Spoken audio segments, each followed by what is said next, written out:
Welcome to Behind the Frame, the podcast where young creators take us inside their process from pitch to premiere. I'm your host, Amelia Skelton, and today we're joined by the very exciting guest, a young filmmaker whose recent work explores the tough reality of bullying masked as tradition in private schools. Welcome to the show, Polina! Hi, Amelia. Thank you so much for having me. I'm really excited to talk about this because the whole process was honestly a journey of learning and growing. Not just a media student, but also a storyteller too. So let's start at the beginning. Every good film starts with research and planning. How did your skills in this area develop during the project? Definitely. In the beginning, it was just scratching the surface. I researched the conventions of documentaries and social realism, which really helped me understand how to approach tone and structure. I looked closely at films like The Selfish Giant and The Football Factory, and that gave me an insight into how real life struggles and are represented through composed cinematography and voiceovers. I also learned how crucial title sequence research is. Comparing opening sequences, especially from independent films, taught me how to pace my own opening. The best example was when I analyzed 3-Day Millionaire. The combination of visuals and diegetic sounds inspired how I approached the transitions into documentaries in my own film.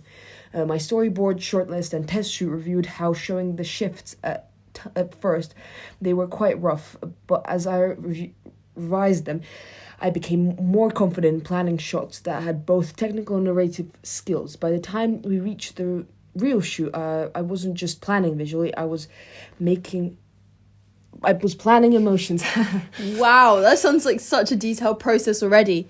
Now let's move to the production. How did your on-set skills grow? Oh, so much. Honestly, the camera workshops where everything clicked. It went from relying on instincts to properly understanding things like composition, focus pulling, and aperture.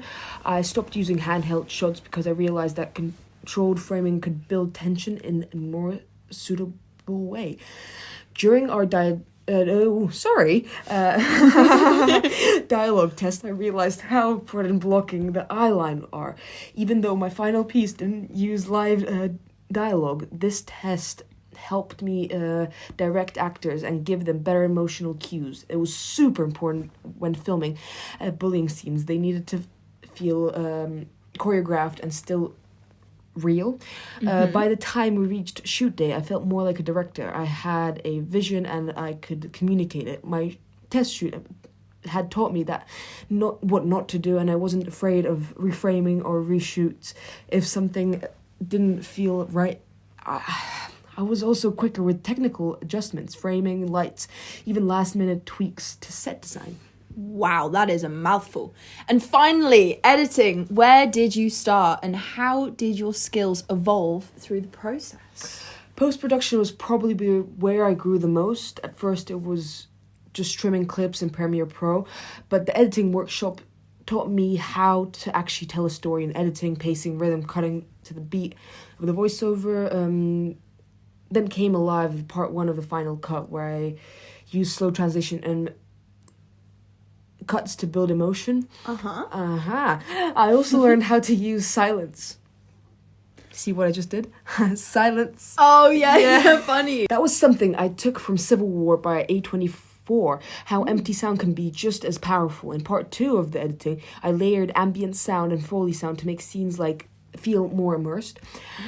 And working on titles was eye-opening. I originally used basic fades, but then around to researching and tried my tongue is twisting. It's all right. And integrating text subtly into shots which matched my documentary tone better. Wow. I'm not done. Sorry. By the time I delivered the final cut, I wasn't just editing technically, I was editing emotionally. Even every frame had a feel it just felt it felt like it belonged there. And I think that's a skill I take forward forever.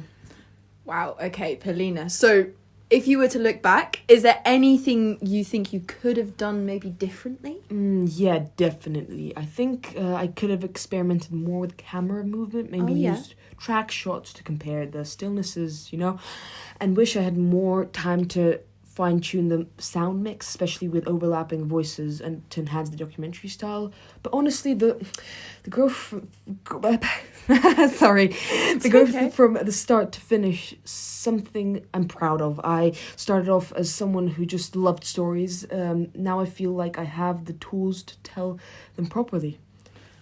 Okay, everyone, that was Polina on Behind the Frame. Whether you're just starting out already in the edit suite, there's always room to grow. And Polina's journey is proof of that. Don't forget to subscribe, and we will see you next time.